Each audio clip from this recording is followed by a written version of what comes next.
La Cour.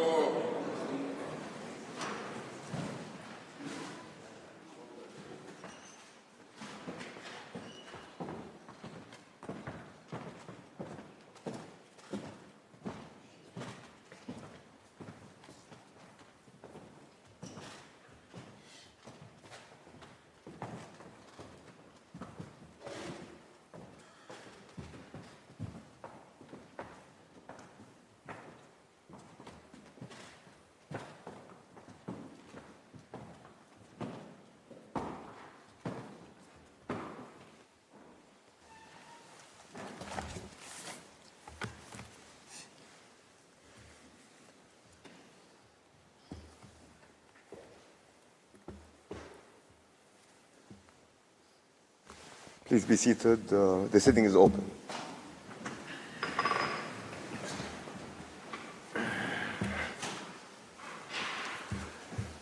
La Cour se réunit ce matin.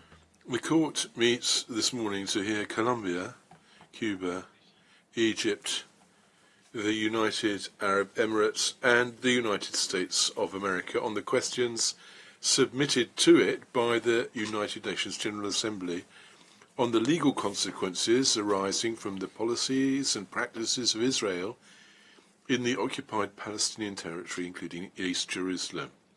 I would kindly recall that each delegation must respect the time allocated to it for its presentation, namely 30 minutes. The court will take a short break this morning after Egypt's statement.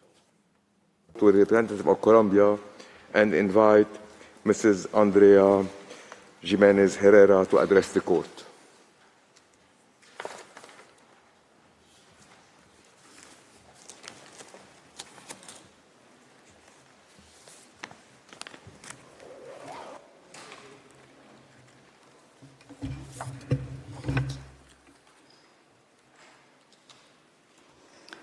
Mr. President, members of the court, it is a great honor for me to address the court on behalf of the Republic of Colombia in these proceedings.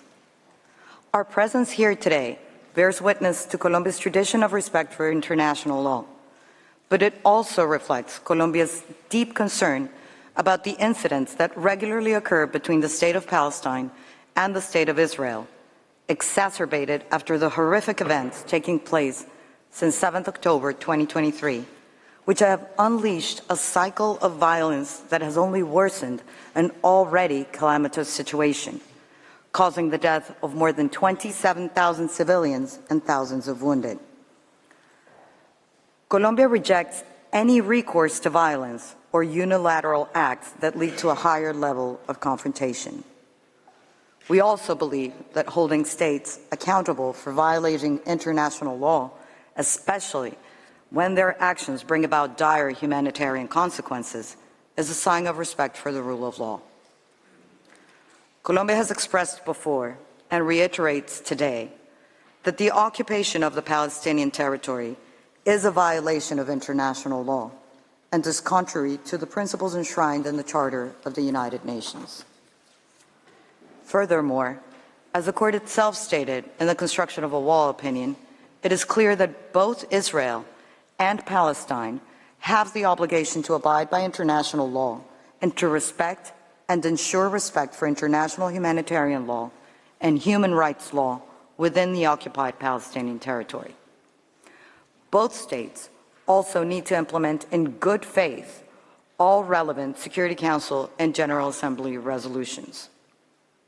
Additionally, Colombia fully shares the court's view in its advisory opinion on the construction of a wall to the effect that the United Nations and the General Assembly in particular need to redouble efforts to encourage a negotiated solution to the outstanding problems on the basis of international law and with the purpose of the establishment of a fully viable Palestinian state existing side by side with Israel and its neighbors, fostering peace and security in the region. Nearly 2 decades after that landmark decision was issued, and in light of the gravity of the current situation in the occupied Palestinian territory, the advisory opinion to be rendered by the court in these proceedings shall provide much needed guidance to the UN system and third states in order to continue supporting both states, reaching a solution through dialogue and based on mutual respect. Colombia thus considers that through its advisory opinion, the Court can contribute to clarifying the law, especially the rules governing the consequences of violations to peremptory norms of international law, namely rules of jus cogens and erga omnes obligations, and to specific legal regimes which are the concern of all of mankind. Mr. President, I will begin by referring to the issue of the jurisdiction of the Court to render the requested advisory opinion. By virtue of Article 65, Paragraph 1 of the Statute of the Court, two requirements must be met for the Court to have jurisdiction to give an opinion. One, there must be a formal request from a body duly authorized by the UN Charter or in accordance to it to make such a request. And two, the question put before the Court must be a legal question. It is undisputed that the General Assembly is one of the bodies authorized to make such a request in line with Article 96, Paragraph 1 of the Charter, and that the decision of the General Assembly to submit the questions contained in Resolution 77/247 was adopted in accordance with its rules of procedure and by the required majority. A significant number of states, member states, including Colombia, decided it was important for the General Assembly to receive guidance on the questions put to the Court. Therefore, the request observes the first requirement. The second requirement, namely that the question put before the Court be a legal one, is also complied with in the present case. Indeed, in your jurisprudence, particularly, for example, in the Nuclear Weapons Advisory Opinion, you've clarified that a question is a legal one when, and I quote, the Court is asked to rule on the compatibility of the request with the relevant principles and rules of international law, end of quote. In other words, questions framed in terms of law and raising problems of international law, whereby the Court is asked to identify and apply principles and rules of international law, qualify as questions of a legal character. Colombia considers that the questions raised in Resolution 77/247 are indeed framed in legal terms, since they request the Court to determine the legal consequences arising from the policies and practices arising out of serious breaches of peremptory norms of general international law, and thus assist the General Assembly in the proper exercise of its functions, the United Nations in discharging its responsibilities in this matter, originating, as the Court recalled, in the mandate and the partition resolution concerning Palestine, and all states who possess an interest in the protection of erga omnes obligations. Mr. President, an additional important circumstance that should be factored in by the Court when deciding as to the propriety of rendering its advisory opinion is that the situation in the Palestinian occupied territory has changed drastically since the request was transmitted to the Court in January 2023. On 7th October of the same year, Israel was the victim of a horrifying attack by Hamas. We all know the scale and the magnitude of Israel's reaction to the attack. The Court itself has already been confronted with the veritable map of horror and devastation which the Gaza Strip has become as a result of the total war and scorched earth policies unleashed by the government of Israel. Indeed, in several passages of its order of 26 January concerning provisional measures in the case brought by South Africa against Israel on 29 December 2023, the Court took judicial notice of some details of this dire situation. To quote just one of such passages in the Court's own words, the Court considers that the civilian population in the Gaza Strip remains extremely vulnerable. It recalls that the military operation conducted by Israel after 7 October 2023 has resulted, inter alia, in tens of thousands of deaths and injuries, and the destruction of homes, schools, medical facilities, and other vital infrastructure, as well as displacement on a massive scale. The court notes that the operation is ongoing and that the Prime Minister of Israel announced on 18 January 2024 that the war will take many more long months. At present, many Palestinians in the Gaza Strip have potable water, electricity, essential medicines, or heating. End of quote. Evidently, the factual matrix of that case and the background of these advisory proceedings are not identical. And in particular, the request by the General Assembly has a wider scope than South Africa's application in at least two respects. One, in that the requested advisory opinion refers to the policies and practices of Israel in the whole Palestinian occupied territory and not only in the Gaza Strip. And two, in that it covers all actions that Israel carries out in such territory and not only the actions and omissions by state agents that, according to the applicant in the contentious case, amount to genocide. But the point remains that those policies and practices, which in Colombia's view contravene essential norms of international law, have taken a turn for the worse as a result of Israel's military campaign unfolding in Gaza. Today, a place of death and despair that, in the words of an impartial source, has simply become uninhabitable. Colombia respectfully submits that the court should not underestimate the fact that the situation in Gaza has become more deadly over the past months, and therefore the legal consequences of such actions must be even more serious today than in the world we were living before this bloodshed started. Against that distressing background, and for all the reasons explained above, the government of Colombia, in line with its policy of pursuing total peace both within and beyond its borders, calls upon the court to avail itself of the opportunity to clarify legal aspects that may pave the way for the parties to resume a fruitful discussion and achieve peace, and support the General Assembly to better assist them in that purpose. Mr. President, let me address now the questions submitted to the court by the General Assembly. The questions relate to the legal consequences arising from Israel's ongoing violation of the right of self-determination of the Palestinian people as a result of its prolonged occupation, settlement, and annexation of the Palestinian territory occupied since 1967, and for all states and the United Nations from this ongoing occupation. In order for the court to rule on those questions, it must first determine, 1, whether Israel is violating the right of self-determination of the Palestinian people, and 2, whether Israel's prolonged occupation, settlement, and annexation of the Palestinian territory since 1967 is in violation of international law.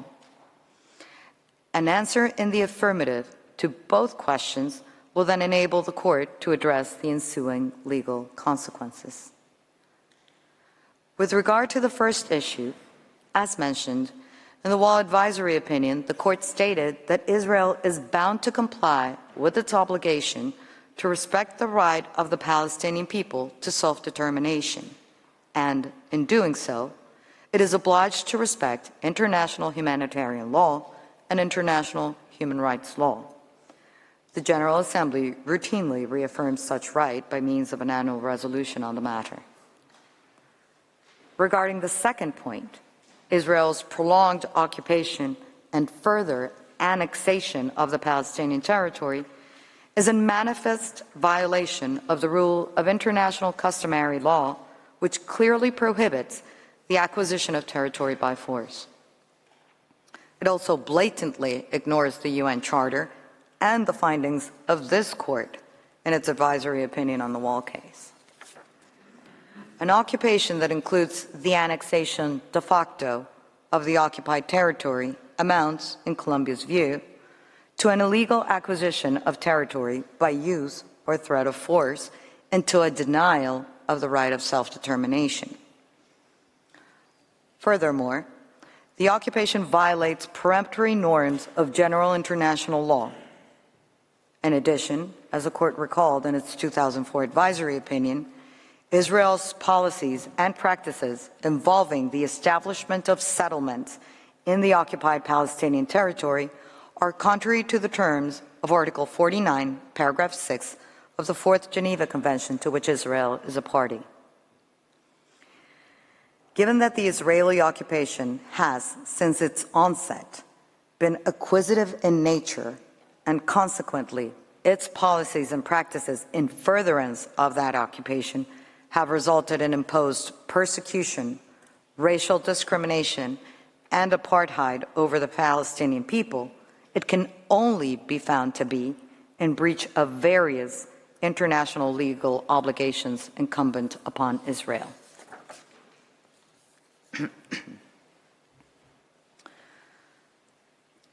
Mr. President, with regard to the consequences of those violations, Colombia is of the view that Israel's actions contrary to international law engage its responsibility and therefore entail distinct legal consequences.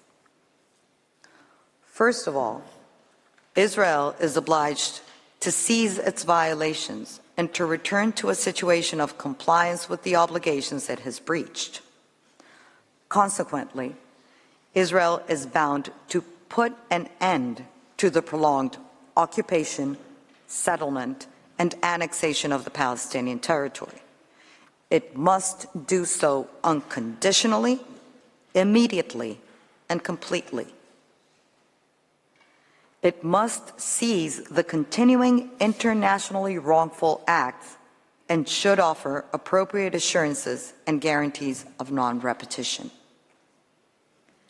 Israel also must respect international humanitarian law and international human rights law vis-à-vis the Palestinian people. Moreover, Israel must make reparations for the damage caused. The Court's jurisprudence on the essential forms of reparation and customary law is clear. Israel likewise has an obligation to compensate, in accordance with the applicable rules of international law, all natural or legal persons having suffered any form of material or immaterial damage as a result of its occupation upon the Palestinian territory. Israel also has violated erga omnes obligations, and as the Court indicated in the Barcelona traction case, such obligations are, by their very nature, the concern of all states, and I quote, "In view of the importance of the rights involved, all states can be held to have a legal interest in their protection." End of quote. Given the character and the importance of the rights and obligations involved, it follows that all states are under an obligation not to recognize the illegal situation resulting from the occupation of the Palestinian territory. They are also under an obligation not to render aid or assistance in maintaining the situation created by such occupation. As the Court has asserted, and I quote, "It is also for all states, while respecting the UN Charter and international law, to see to it that any impediment to the exercise by the Palestinian people of its right to self-determination is brought to an end." End of quote. Finally, Colombia believes that states must cooperate within the multilateral framework of the United Nations. In the present situation, the organization and especially the General Assembly and the Security Council, should consider what further and urgent action is required to bring to an end the illegal situation resulting, in the instant request, from Israel's illegal occupation. The Court's guidance is crucial for that purpose. Mr. President, to conclude, Colombia respectfully calls upon the International Court of Justice to give the advisory opinion requested by the General Assembly. Ultimately, what is at stake here is ensuring the safety and, indeed, the very existence of the Palestinian people, bearing in mind the real and imminent risk of irreparable prejudice to the rights of Palestinians as a consequence of Israel's occupation, as has been fully documented by international agencies, United Nations organs, and even recently recognized by the Court itself. As the Court stated 2 decades ago, and one of its members recently recalled, and I quote, "The United Nations has a permanent responsibility towards the question of Palestine until the question is resolved in all its aspects in a satisfactory manner in accordance with international legitimacy." End of quote. And so does the Court as the principal organ, judicial organ, of those United Nations. Thank you, Mr. President, members of the Court. This concludes my presentation on behalf of the Republic of Colombia. I thank the delegation of Colombia for its presentation.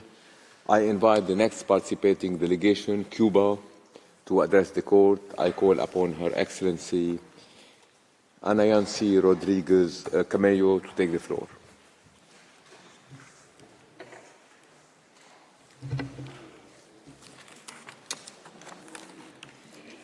Good morning, Mr. President, distinguished members of the Court.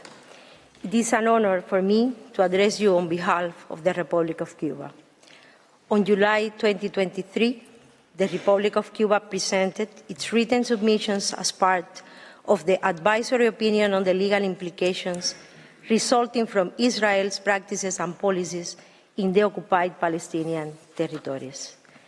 Our delegation appears before this solemn sitting as an expression of Cuba's genuine interest in and commitment to peace, and based on its historical and unconditional solidarity with the peoples that are subject to colonialism and foreign domination.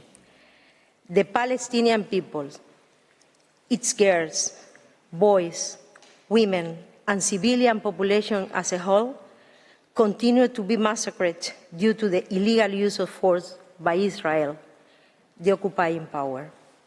All this takes place with the complicity of countries such as the United States of America, responsible under international law for genocide, war crimes, crimes against humanity, and the apartheid regime that determines where people can live, work, and move around depending on their ethnic and religious backgrounds. Members of the Court, we and you bear the high moral, historical, and legal responsibility to pronounce ourselves in a clear, transparent, and forceful manner on the ignominious situation of the Palestinian people and to demand international responsibility for what is happening in the occupied territories. The current context highlights the importance of the question circulated by the UN General Assembly Resolution 77/247. The presentation of the Cuban delegation has been structured as follows. In the first part, we will discuss the essential legal elements that should serve as the basis for establishing the international responsibility of the occupying power and all other international actors involved. In the second part, we will focus on the legal implications and consequences that should be demanded for such internationally wrongful acts or omissions. Finally, on behalf of the Republic of Cuba, I will present our conclusion on these proceedings. Referring to the first part, the violation of the ban on the threat or use of force, equal rights, and free determination of peoples have been amply documented before the international community and this very court. Israel's occupation of Palestinian territories is an international wrongful act, the reiteration and duration of which aggravate the responsibility of the occupying power before the Palestinian people and the international community. The prohibition to acquire territories by threat or the use of force is a rule of customary international law with broad regulatory and jurisdictional recognition. This prohibition applies regardless of whether the territory is acquired as a result of an act of aggression or self-defense. The UN Charter, which is the basic international legal instrument for the new international order and the contemporary international law, is very clear in this regard. This treaty, of which the Statute of the International Court of Justice is an integral part, establishes in Article 2.4 that every state shall refrain from the threat or use of force against the territorial integrity or political independence of any state, or in any other manner inconsistent with the purpose of the United Nations. The Charter itself, in Article 1.2, recognizes as one of its purposes respect for the principle of equal rights and self-determination of peoples, which are systematically and flagrantly denied to the Palestinian people. These violations of general customary international law stand erga omnes. In relation to the specific question before the International Court of Justice, it should be pointed out that since the adoption of Resolution 242/1967 of the Security Council, it was agreed that Israel's armed force would withdraw from all the territories occupied during the 1967 conflict and that the 1949 Green Line would be recognized as the demarcation of the borders between Israel and Palestine.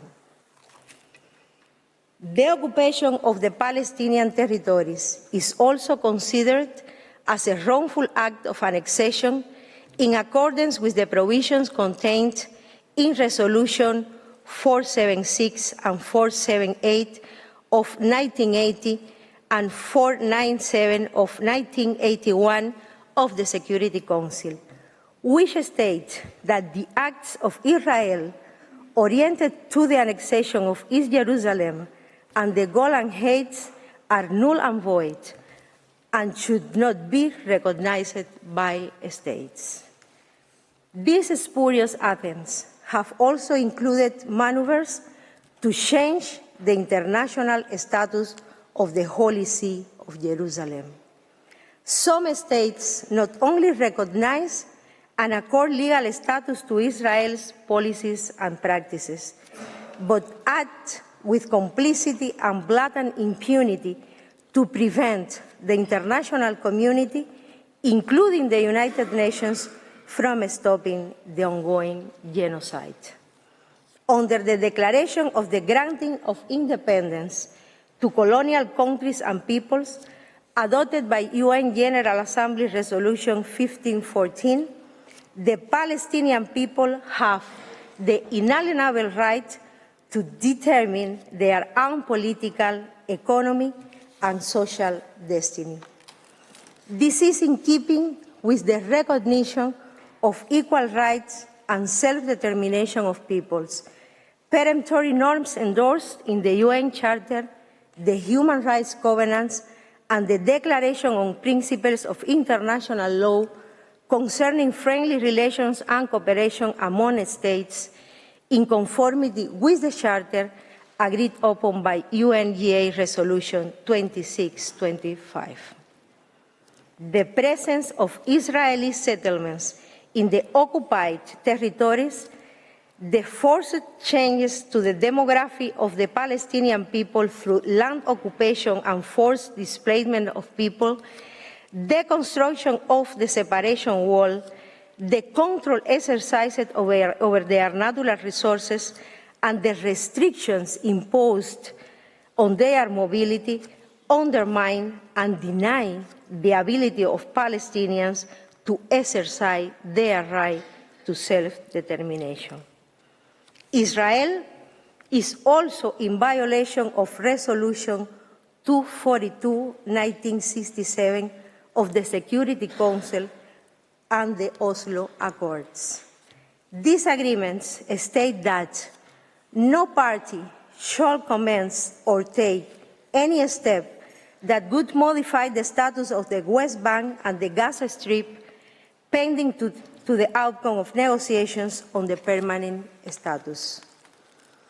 The destruction and appropriation of property in occupied territories, which are not justified by military necessity and are carried out on a large scale, unlawfully and arbitrarily, constitute grave breaches of the Fourth Geneva Convention relative to the protection of civilian persons in time of war, and therefore constitute a war crime. The Palestinian question demands a clear statement on the legal implications resulting from the non-applicability and violations of the Fourth Geneva Convention. Land, sea, and air blockades constitute collective punishment and are extreme violations of freedom of movement and the enjoyment of economic, social, and cultural rights. Collective punishment is expressly prohibited by international humanitarian law and is incompatible with several international human rights law provisions.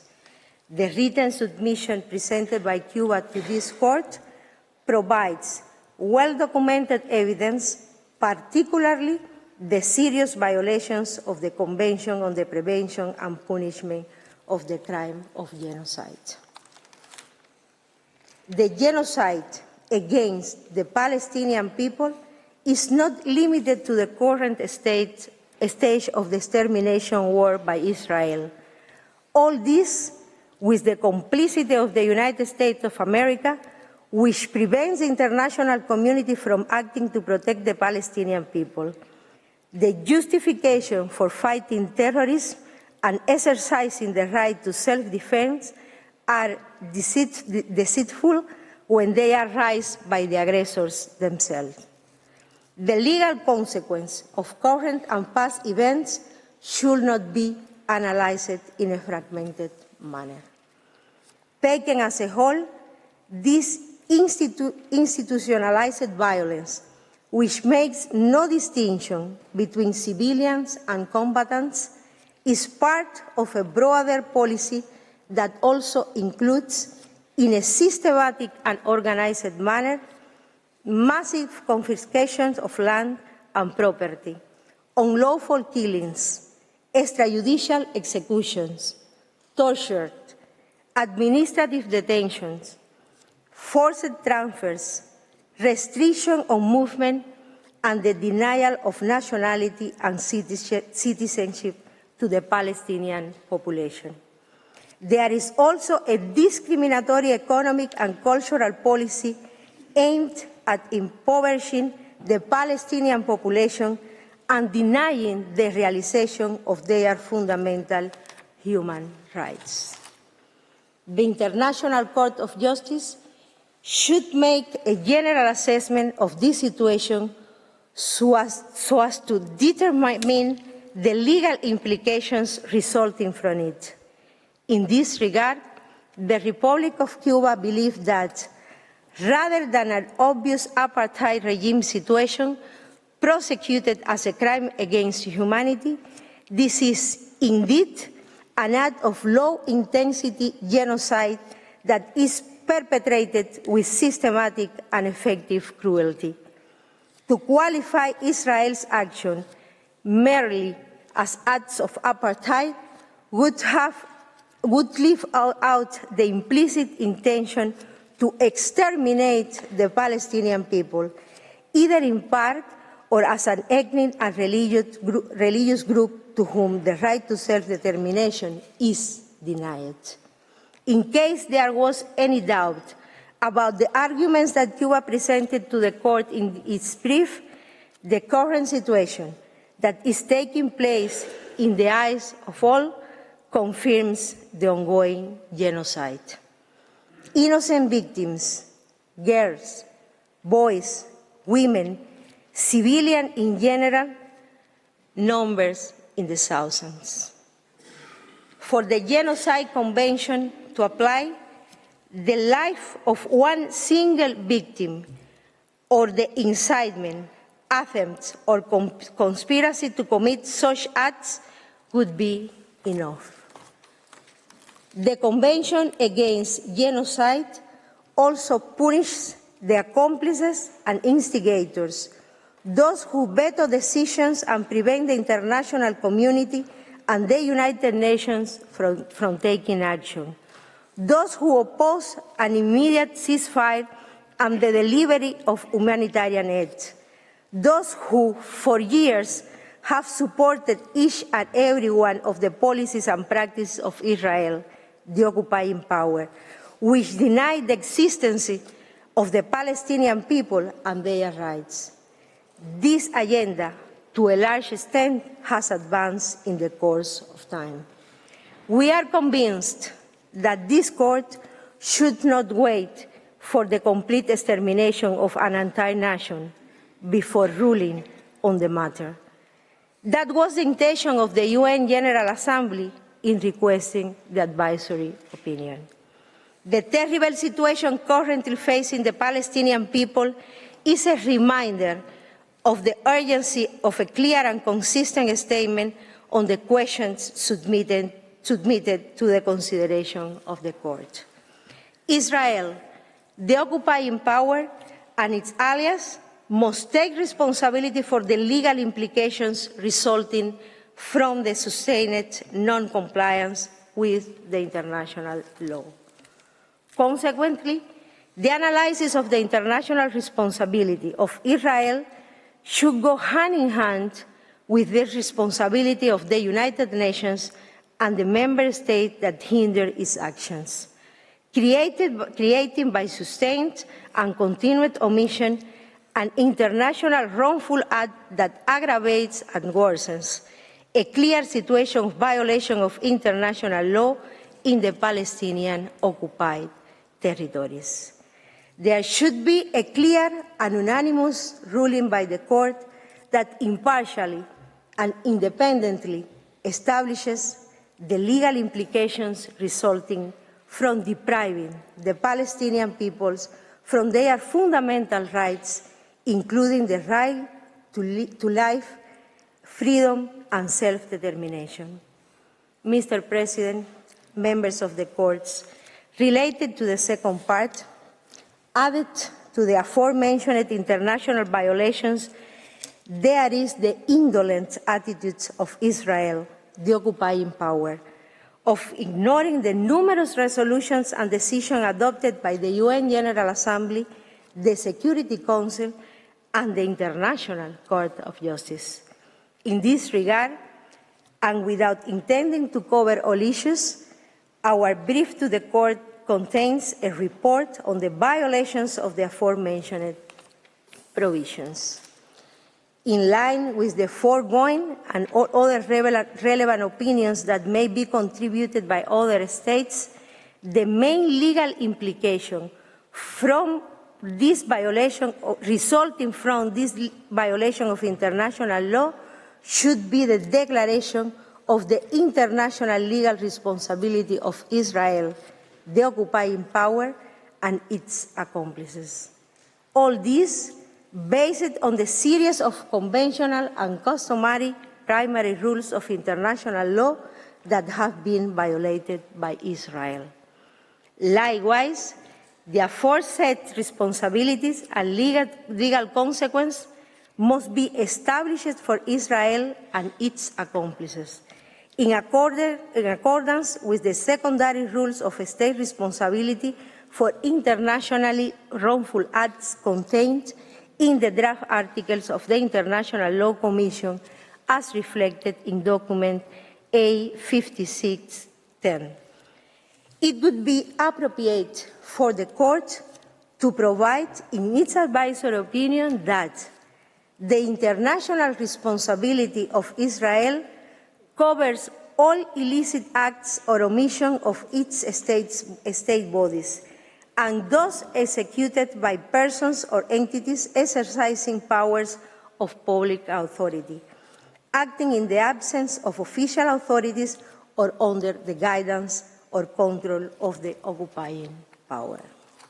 These secondary rules that govern the international responsibility of states clearly establishes the guidelines to determine the legal implication of the internationally wrongful act. This would motivate a strong ruling by the Court, indicating the immediate obligation of all states, in particular the occupying power, to comply with the conventional and customary norms flagrantly and systematically violated in the Palestinian territory, including the cessation and non-repetition and reparation for the damage caused to the Palestinian people referred to, respectively, in Articles 29, 30, and 31 of the draft Articles on Responsibility of States. All of the foregoing is without prejudice to the applicable provisions of treaty law. In addition, the International Court of Justice should separately address the international responsibility of other states for the aid and assistance they offer to Israel, including those that supply weapons. It is an undisputed fact that certain members of the organization violate the principles reflected in Article 2 of the Charter, not only by denying the sovereign equality and rights of the State of Palestine, but also by acting in bad faith in such a way that precludes any possibility for a negotiated solution to the conflict that, far from being resolved, has worsened over the last 70 years. In all these years, the United States has systematically and consistently overused its veto power to prevent any effective action by the Security Council and to ensure impunity to Israel. Just yesterday, the U.S. vetoed for the 48th time a Security Council resolution related to the Palestinian question. The International Court of Justice should emphasize the scope of Article 2.5 of the UN Charter, which states that all members shall refrain from giving assistance to any state against which the United Nations is taking preventive or enforcement action. This entails the obligation of all states to abide by the decisions adopted by the organization as a whole, particularly when the Security Council remains passive by the indolent attitude of one of its permanent members, the United States of America. And the United Nations General Assembly has continuously and categorically taken a stand on this question, supported by the International Court of Justice. Mr. President, members of the courts, to conclude, and based on the foregoing and especially taking into account the unbearable situation of the Palestinian people, the Honorable International Court of Justice should take a stand in the clearest, strongest, and most forceful legal terms in support of international law. The advisory opinion should establish the legal implications for Israel, other states, and the United Nations for the violation of the norms against the threat or use of force, equal rights and self-determination of people, as well as of the main international human rights instruments, the Geneva Convention on the Protection of Civilian Persons in Time of War, the Convention on the Prevention and Punishment of the Crime of Genocide, and the continued non-compliance with decisions of the UN General Assembly, Security Council, and the International Court of Justice. A special pronouncement would be merited by the issues related to the character and status of the Holy See of Jerusalem, Holy City of Jerusalem, in light of the continuous violation by Israel and the regrettable inaction of the United Nations, a direct result of the abusive and irresponsible exercise of the veto privilege in the Security Council. The Court should carefully think about the legal implications of these actions or omissions. We understand that once the Court has declared the existence of a situation of violation of international law, for example, the commission of a crime of genocide, war crime, or crime against humanity, there should be clear legal implications for all states that act in a way that ignores or undermines the decision or opinion of the Court. Actions or omissions that support violations of general international law should be held to be incompatible with the exercise of any international privilege. Honourable magistrates, it is up to the International Court of Justice to render the peace and justice that the Palestinian people deserve, without political double standards.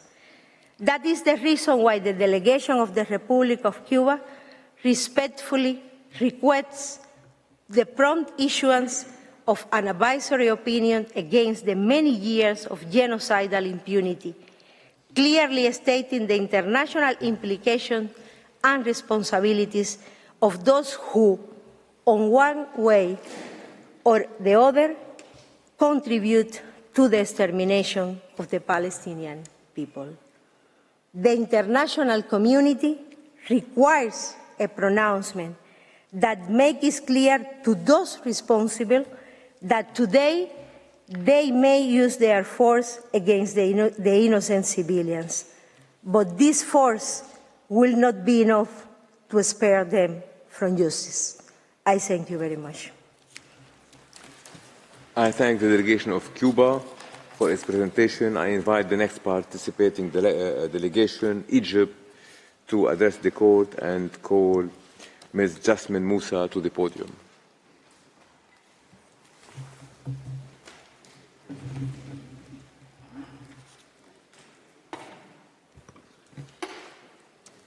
Mr. President, distinguished members of the Court, it is my great honour and privilege to appear on behalf of Egypt, of the Arab Republic of Egypt, in this advisory opinion of historical importance, in which the General Assembly is once again seeking the Court's guidance in respect of the question of Palestine. This comes against the backdrop of a 75-year history of displacement, dispossession, collective punishment, and daily, indiscriminate and systematic violence and human suffering of untold proportions. Mr. President, as we speak, Israel's brutal onslaught continues to rage in occupied Gaza, where 29,000 innocent civilians have been killed and almost 2.3 million people forcibly transferred and displaced in violation of international law. Israel is deliberately and wantonly creating conditions of life that are intended to make life in Gaza impossible, imposing siege and starvation, including by impeding humanitarian access and the distribution of relief through constant obstruction and bombardment. With the impending attack on Rafah, where 1.4 million people have sought refuge, Israel is continuing its policy of mass forcible expulsion of Palestinian civilians, all while the Security Council repeatedly fails to call for a ceasefire in callous disregard for Palestinian life. Simultaneously, Israel is continuing its illegal practices in the West Bank, scaling up attacks, access restrictions, punitive house demolitions, and supporting settler violence that has displaced entire communities. Increased settlement activity continues to erode the basis for a two-state solution, dimming prospects for a lasting peace in the region.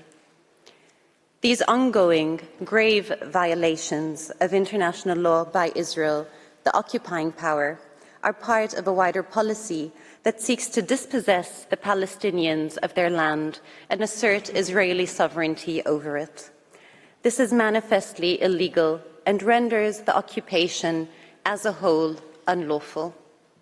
It is shocking that at this critical moment, some states would rather see this court abscond its responsibility as the principal judicial organ of the United Nations by declining to render this advisory opinion.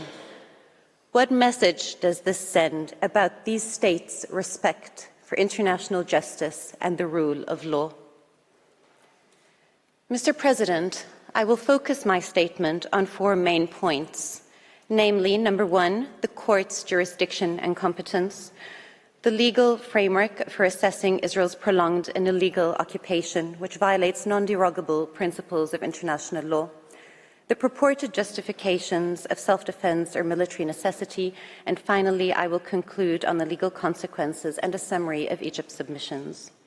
First, on the matter of jurisdiction and competence, the small number of states objecting to the court's exercise of jurisdiction have variously argued that the request is politically motivated, instrumentalizes the court, circumvents the consent of Israel, covers too vast a scope, or will prejudice the peace process and negotiations between the parties. Let me recall that the court has repeatedly and consistently rejected such arguments. In the Kosovo advisory opinion, the court did not concern itself with the motives which may have inspired the request or the political implications of its opinion.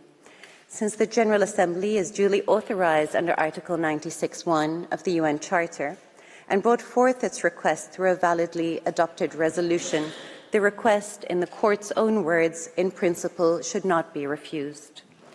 In the nuclear weapons and Chagos advisory opinions, the court refused to second-guess the decision of the General Assembly, stating that it has the right to decide for itself on the usefulness of an opinion in light of its own needs.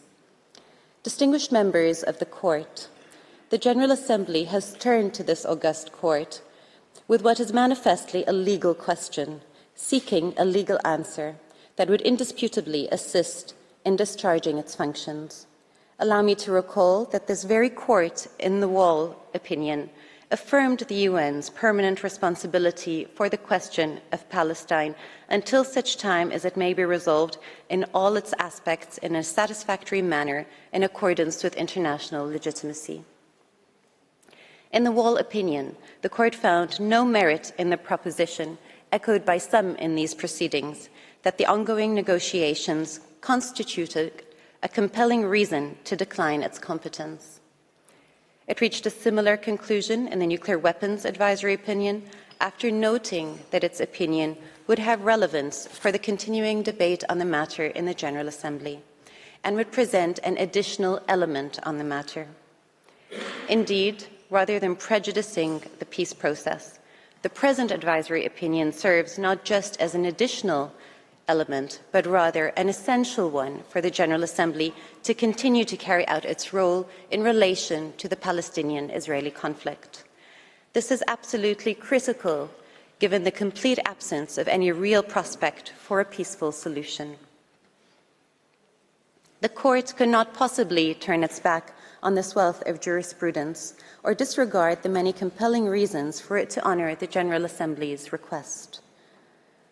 As summarised so aptly by the representative of Palestine, the Middle East region yearns for peace and stability and a just, comprehensive and lasting resolution to the Palestinian-Israeli conflict based on the principles of international law and the establishment of a viable Palestinian state on the pre-1967 lines, with East Jerusalem as its capital. The legal determination by the Court in the present advisory opinion is indispensable to guide the General Assembly and the international community to achieve this objective. Second, Mr. President, I turn to the question of the ongoing violation by Israel of the right of the Palestinian people to self-determination from its prolonged occupation, settlement and annexation of the Palestinian territory occupied since 1967. Distinguished members of the Court, Palestine has been subjected to the longest protracted state of occupation in modern history, as well as de facto and de jure annexation that confirm the unlawful nature of the occupation. Israel's persistent policy of implanting settlements in the West Bank and occupied Jerusalem for the purpose of creating facts on the ground and breaking up the territorial contiguity of the occupied territories is a blatant disregard for international law. 20 years ago, the representatives of the State of Palestine laid before this Court the facts of Israel's intensive settlement and colonization policy, which had, at the time, transferred 400,000 illegal settlers to the occupied Palestinian territories. Today, that number stands at 750,000, deliberately and permanently altering the status of the occupied territories. In addition to the policy of de facto annexation, Israel purported to annex East Jerusalem de jure through the basic law adopted by the Israeli Knesset in 1980, stipulating Jerusalem, complete and united, is the capital of Israel. The very limited number of states defending these policies advance two principal claims, namely that the legal status of occupation does not change if the occupation is prolonged or involves illegal violations of jus in bello, and that under jus ad bellum, Israeli occupation is lawful since, inter alia, relevant UN Security Council resolutions did not declare otherwise. Egypt submits that the proposition that occupation is merely a de facto situation whose legality cannot be called into question is seriously flawed. As highlighted by a number of participants, the legality of an occupation must be assessed by reference to the UN Charter and general international law. In fact, Israel's prolonged occupation violates a number of distinct legal regimes that exist and operate simultaneously and concurrently. These include, number one, the law of occupation, part of the jus in bello that was characterized by this Court as intransgressible. Number two, the jus ad bellum and the peremptory prohibition of the acquisition of territory through force. Number three, the principle of self-determination, also a peremptory norm of international law, described by this Court as erga omnes and irreproachable in the East Timor case. And four, the fundamental prohibition of racial discrimination, segregation, and subjugation. It is against this legal framework that the legality of Israel's policies and practices in the occupied Palestinian territories must be assessed. First, with respect to the jus in bello, it is a fundamental principle of international law that an occupying power is prohibited from changing the status of the occupied territory, as well as its annexation in whole or in part. It is only entitled to exercise limited powers intended to be temporary in nature, with the aim of balancing between its own military needs and the protection of the local inhabitants. These are not rights bestowed on the occupying power, but rather limitations on its authority. It flows from this that belligerent occupation is governed by two key principles. First, it is a temporary regime, And second, it cannot transfer sovereignty to the occupying power. Rather, it freezes the legal order of the occupied territory throughout the duration of the occupation. The occupying authority is merely a de facto administrator, a principle intended to protect both the inhabitants of the occupied territory as well as the separate existence of the state, its institutions, and its laws. This is reflected in Article 47 of the Fourth Geneva Convention, and is precisely what distinguishes occupation from annexation. The prohibition of permanently changing the occupied territory extends also to its demographic component. Article 49 of the Fourth Convention prohibits individual or mass forcible transfer of civilians outside the occupied territory and the transfer by the occupying power of parts of its own civilian population into the territory it occupies. According to the 1958 commentary, this was intended to prevent a practice adopted during the Second World War by certain powers, which transferred portions of their own populations into occupied territory for political and racial reasons and in order, as they claimed, to colonize those territories.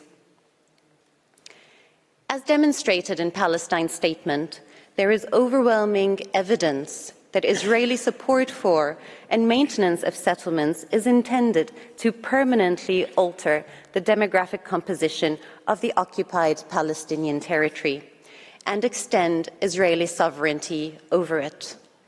This is coupled with Israel's mass forcible transfer and forced displacement of the Palestinians in Gaza through its illegal evacuation orders and indiscriminate use of force, which has been labelled by the UN Special Rapporteur on the situation of human rights in the occupied Palestinian territory as ethnic cleansing.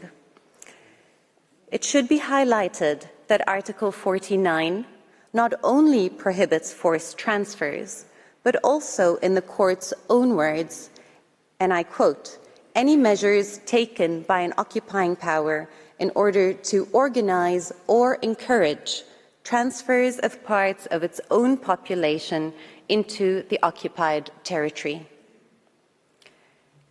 Numerous resolutions of the General Assembly and Security Council affirmed the illegality of Israel's settlements, annexation, and measures altering the demographic composition, character, and status of the Holy City of Jerusalem, considering them invalid and a flagrant violation of the Fourth Convention, while requiring Israel to desist from such practices.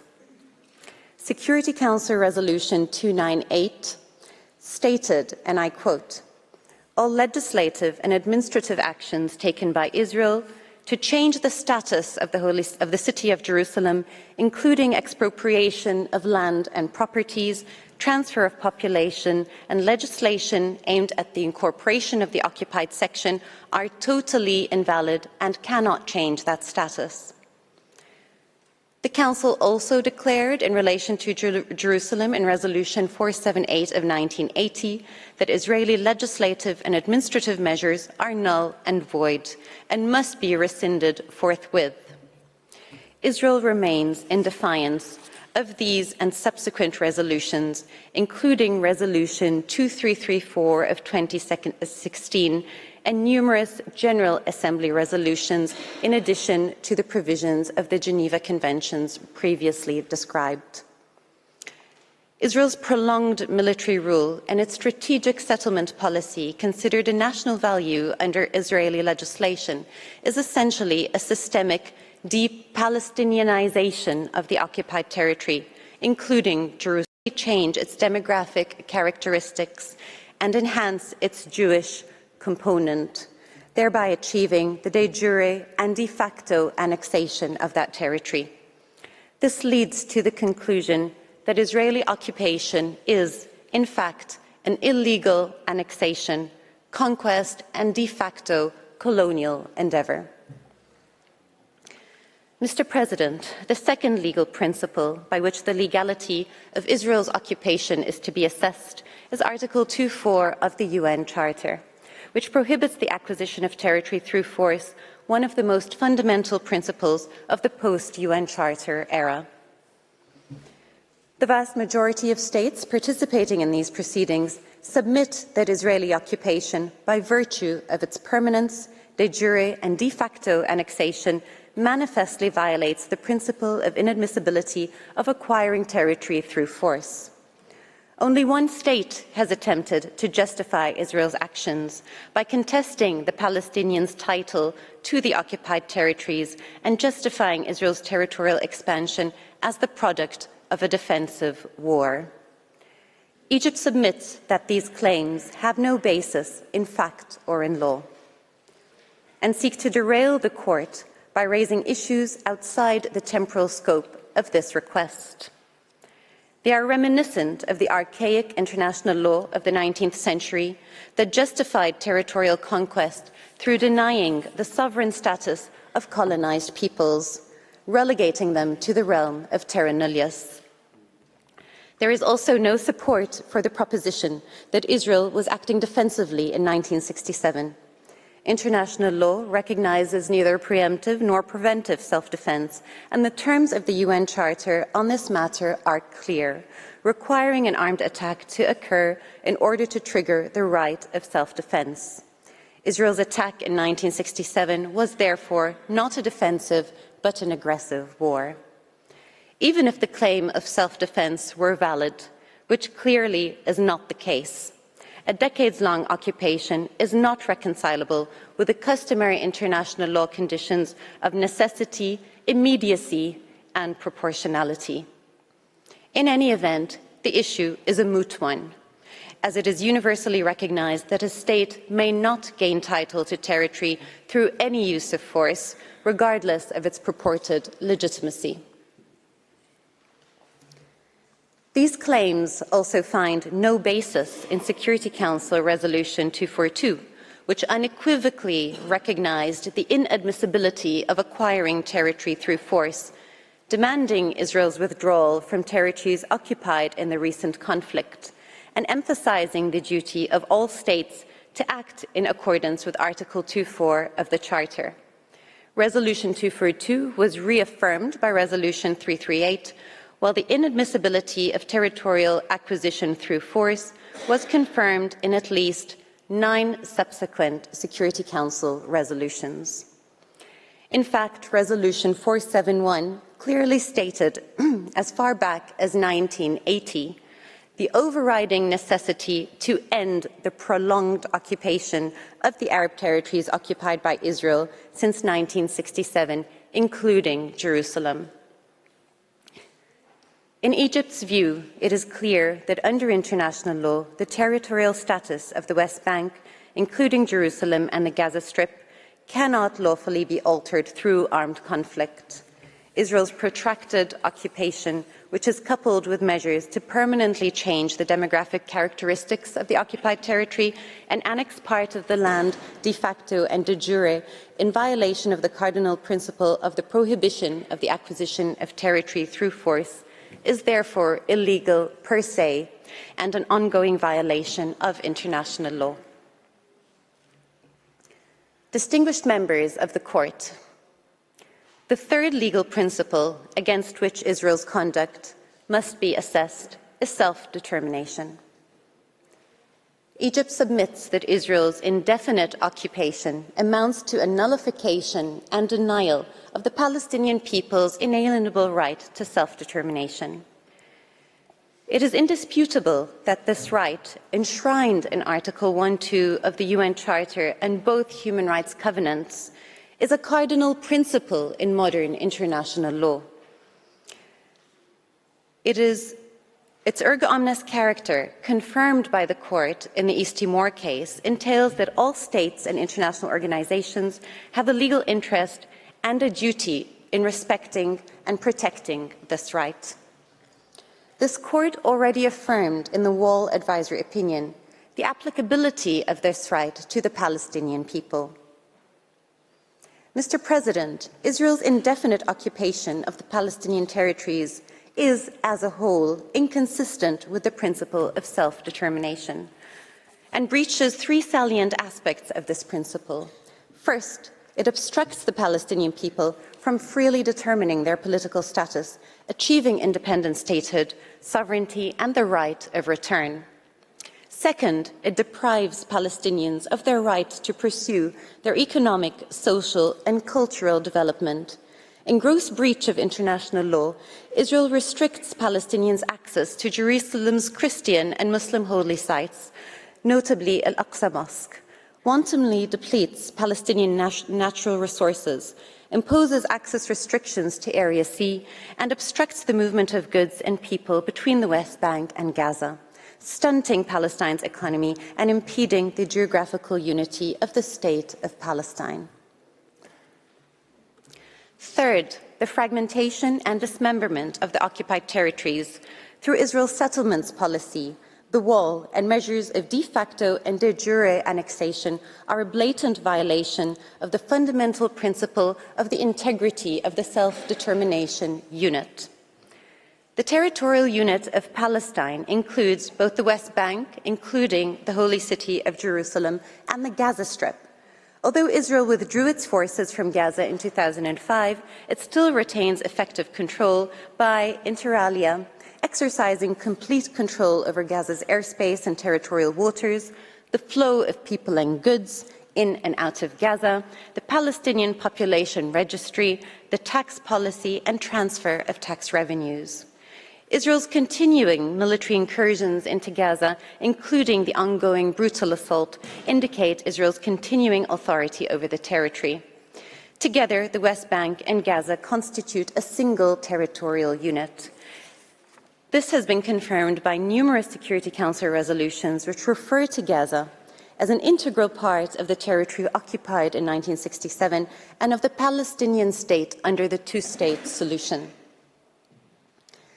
Egypt firmly denounces the ongoing obstruction of the Palestinian people's inalienable, permanent, and unqualified right to self-determination, a violation as argued by Palestine that is an essential feature of Israel's prolonged occupation. One only needs to look at Israel's vicious, wholesale destruction of Gaza today, after years of imposing the medieval methods of siege and blockade, to realize the extent of Israel's transgression of this principle. Israel's prolonged occupation is therefore illegal per se, and is an ongoing internationally wrongful act that must be immediately brought to an end by Israel by immediately ending the occupation. The fourth legal principle against which Israel's conduct must be assessed is the fundamental prohibition of racial discrimination, segregation, and subjugation. On a daily basis, under occupation, Palestinians face institutionalized discrimination and segregation under a dual legal system applying different laws to Palestinians and Israelis. Israeli military orders in the occupied territories entrench racial discrimination between Palestinians and Israeli settlers. Israel also implements de facto and de jure measures of racial discrimination, including in the areas of detention, criminal justice, housing, land confiscations, and house demolitions. How can such practices, which have been described by a number of participants as crimes against humanity, how can they be consistent with any notion of human rights and human dignity in the 21st century? Israel is under an obligation to repeal all such legislation that maintains its systematic, oppressive, and institutionalized policy of racial discrimination and segregation against the Palestinian people, and to cease all discriminatory policies and practices. I now turn to whether self-defense or military necessity may justify Israel's prolonged occupation. The argument that a state may exercise self-defense against a territory under its own military occupation and effective control is counterintuitive, particularly since the occupying state has the authority and even the obligation to ensure public order and safety in the occupied territory.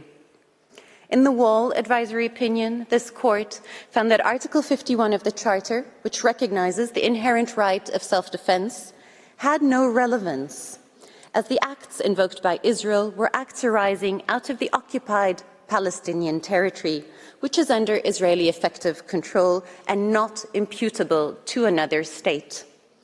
Egypt finds no reason for the Court to depart from this considered opinion in the current proceedings. The Court also rejected the justification of military necessity. The modern conception of military necessity is strictly limited to the contexts in which it is expressly recognised. It is thus already considered in the formulation of the obligations set out in humanitarian conventions, some of which expressly exclude reliance on military necessity. For example, no military necessity qualification is permitted under Article 49, paragraph 6 of the Fourth Geneva Convention, which prohibits the transfer of any part of the occupying power's civilian population into an occupied territory. This cannot be justified as a safety measure taken by Israel in the exercise of its prerogatives as an occupying power. According to the legal maxim, ex injuria jus non oritur, one should not be able to profit from one's own wrongdoing. Israel thus cannot invoke self-defense to maintain a situation created by its own illegal conduct or to justify violations of peremptory norms of international law. Distinguished members of the Court, for how much longer do the Palestinian people need to wait before they are able to exercise their legitimate rights under international law? For how much longer will the United Nations continue to manage the humanitarian impacts of Israeli violations without addressing their root cause? History will judge us for how we respond today. Egypt respectfully submits that the Court should advise the General Assembly that, number one, the prolonged Israeli occupation is, per se, a continuing violation of international law for its breach of, number one, the jus in bello, number two, the prohibition of the acquisition of territory through force, number three, the right to self-determination of the Palestinian people, and number four, the prohibition of racial discrimination, segregation and subjugation. Second, Israel, as the wrongdoing state, is obliged to make full reparation through restitution, compensation and satisfaction, either singly or in combination, by ceasing immediately and unconditionally its unlawful occupation of Palestinian territory and rescinding the associated unlawful policies and practices of annexation, settlements and discriminatory legislation. Three, all states have a duty not to recognize the illegal situation created by Israel's ongoing violation resulting from its prolonged occupation, settlement and annexation of the occupied territory, and not to render aid or assistance in maintaining that situation. Mr. President, the consequences of Israel's prolonged occupation are clear, and there can be no peace, no security, no stability, no prosperity in the Middle East without upholding justice and the rule of law for the Palestinian people. I thank you. I thank the delegation of Egypt for its presentation. Before I invite the next delegation to make its oral statement, the Court will observe a break for 10 minutes. The sitting is suspended.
Please be seated. The sitting is resumed.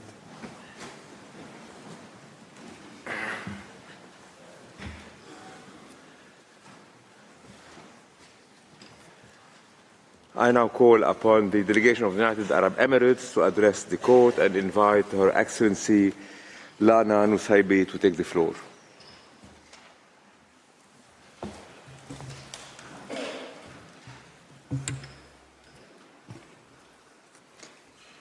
Mr. President, distinguished members of the Court, it is an honour and privilege to appear before you on behalf of the United Arab Emirates.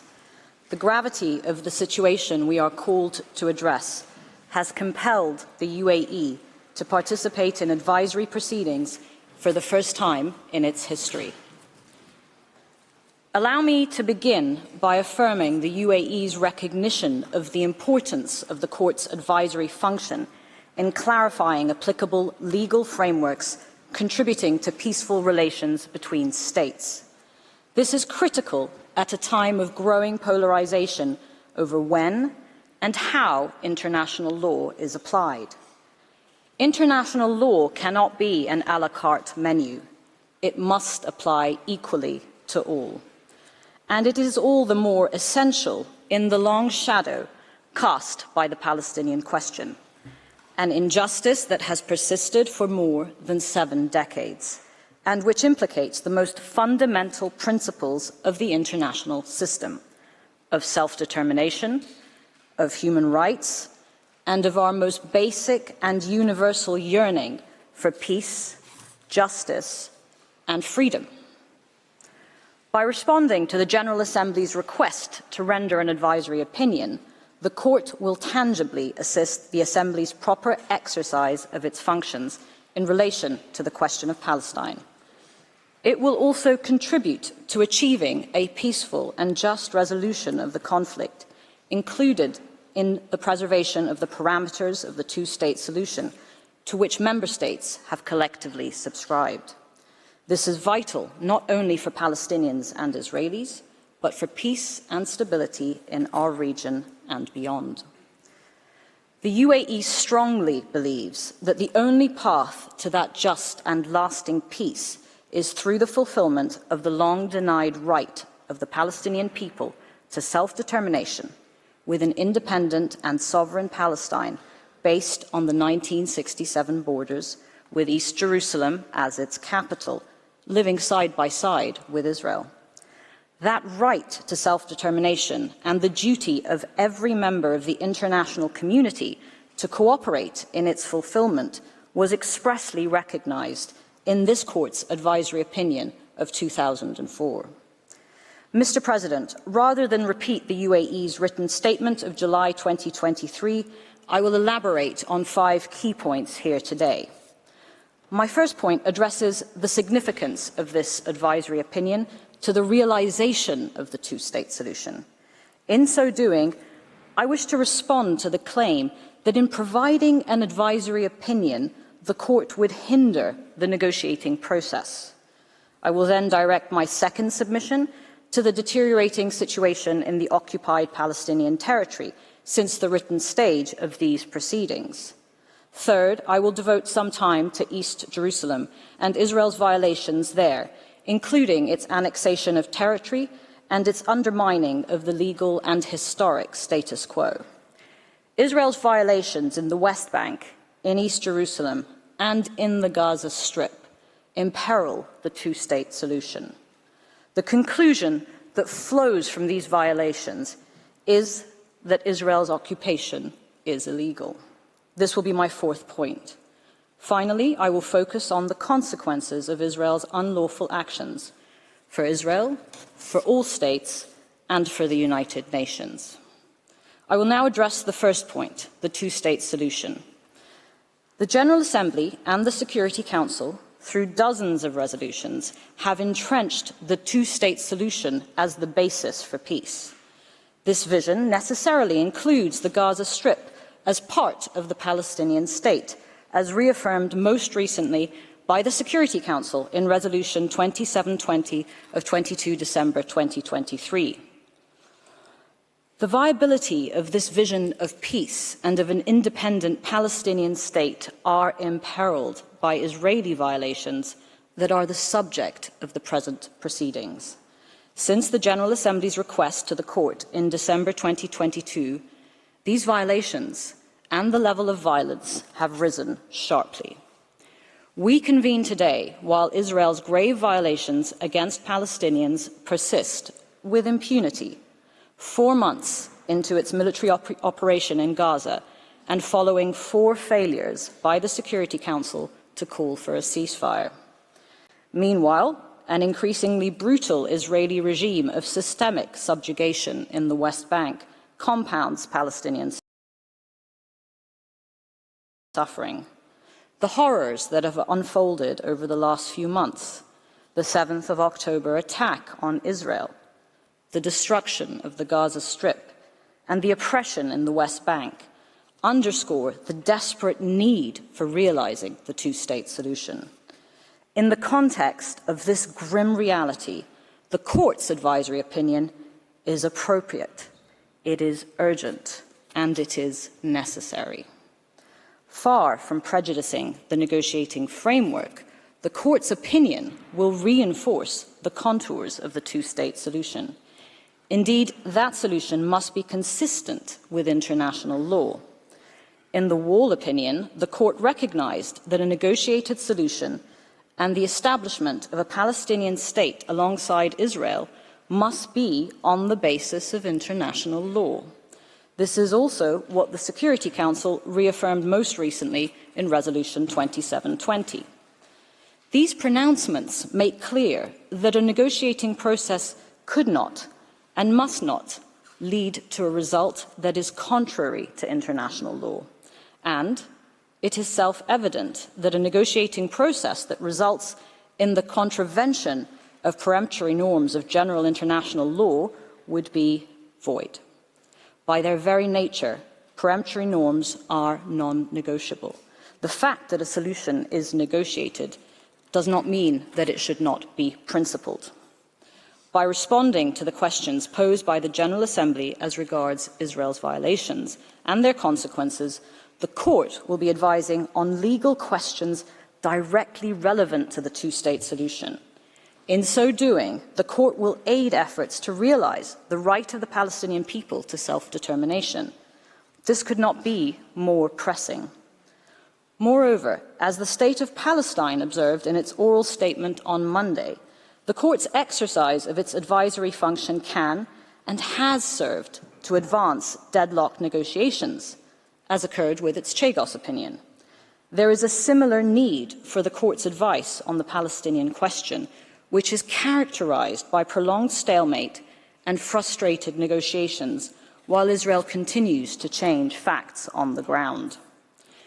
Mr. President, the 56 years of occupation of Gaza and the West Bank, including East Jerusalem, have been shaped by Israel's consistent, grave violations against the Palestinian people. The UAE is confident that the Court has before it ample evidence to assist its identification of those violations and determination of their legal consequences. As I turn to my second point, I will outline briefly how the situation has severely deteriorated since July 2023. Under international law, the Gaza Strip is occupied territory.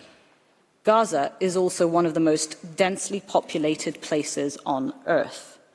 For over 4 months now, and after enduring 17 years of blockade, its population of over 2.2 million has been under siege, faced with severe restrictions on water, food, and other essential goods. The level of human suffering faced by civilians in Gaza, predominantly women and children, is on a scale seldom seen in the modern era. Israel's indiscriminate attacks on the Gaza Strip have caused massive civilian casualties and the extensive destruction of homes, schools, and hospitals. Some 75% of Gaza's total population is displaced. I note here, Mr. President, the latest orders issued to the Israeli Defense Forces to plan for the evacuation of Rafah ahead of another military offensive. That offensive would leave the approximately 1.5 million displaced Gazans taking refuge in the city with nowhere to go. These plans have been met with the international community's resounding rejection. Israel has imposed a policy of collective punishment against the Palestinian people in violation of Article 33 of the Fourth Geneva Convention. Israel has repeatedly issued so-called evacuation orders that in effect seek to transfer Palestinians forcibly in violation of Article 49 of the Fourth Geneva Convention.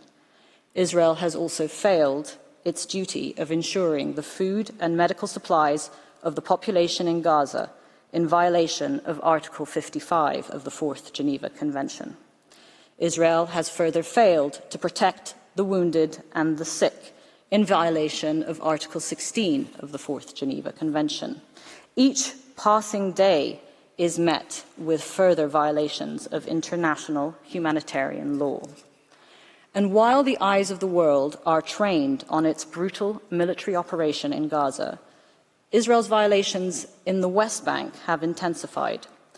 As submitted to the court, a number of Israeli acts in the West Bank, including East Jerusalem, constitute grave breaches under the Fourth Geneva Convention. Israel's conduct also violates the right of the Palestinian people to self-determination, which lies at the heart of these proceedings. 2023 was by far the deadliest year for Palestinians in the West Bank since the United Nations began keeping records, more than tripling the previous high in 2022. 2023 also saw the highest levels of settler violence yet recorded by the United Nations.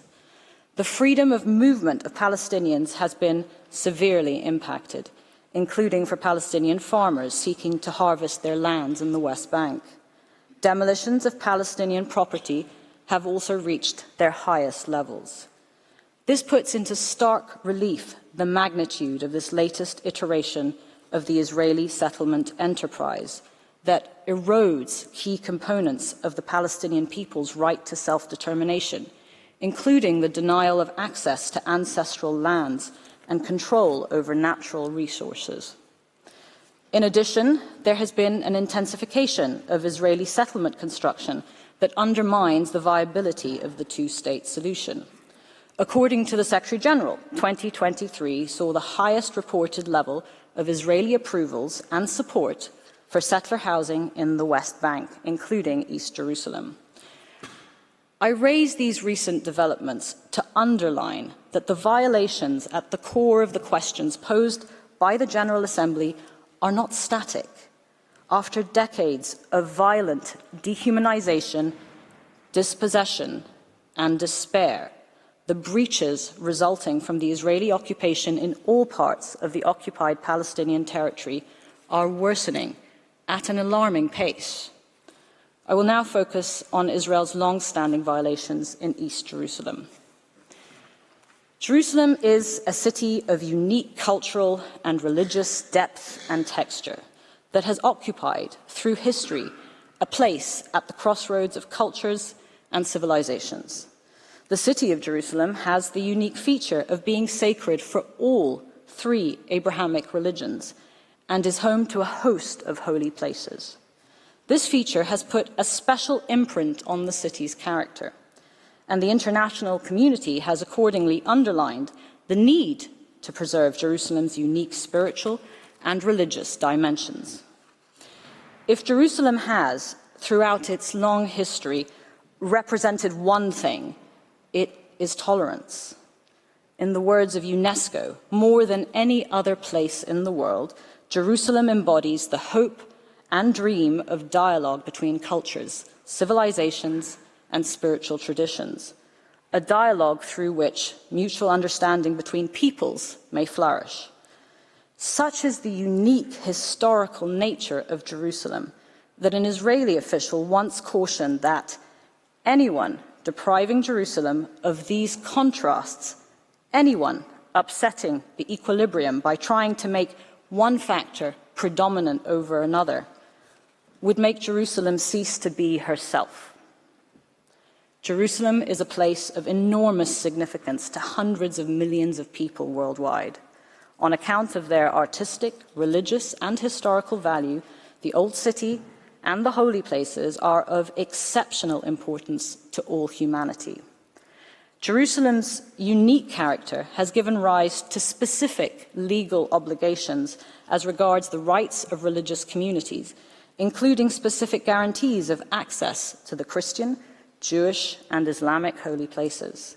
Since 1757, it has been the case that whoever holds Jerusalem is bound by this legal and historic status quo.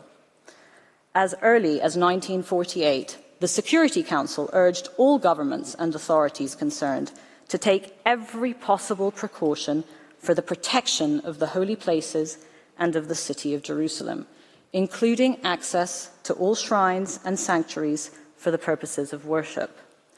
The concerns that motivated the Council then still remain. In 2023, the Security Council called for upholding unchanged the historic status quo at the holy sites in Jerusalem, in word and in practice. Israel has, in agreements with Jordan and with the Holy See, committed to the historic status quo and freedom of access to the holy places in Jerusalem. In the Wall opinion, the Court relied on such bilateral agreements, observing that they were part of the specific guarantees of access to holy places. It is therefore gravely disconcerting that Israel has taken and continues to take measures which undermine the special character of Jerusalem and erase its cultural heritage. Israel is in breach of its obligations by repeatedly interfering with the holy places and hindering freedom of access to them. Since the start of the occupation in 1967, Muslims and Christians have been impeded from worshipping at their holiest sites. Also in breach of the historic status quo are Israel's excavations in Jerusalem. Excavations and tunneling, particularly in and around the Old City, imperil its historical, cultural, and religious character. The works are carried out despite the serious risks to the integrity of Muslim and Christian holy places.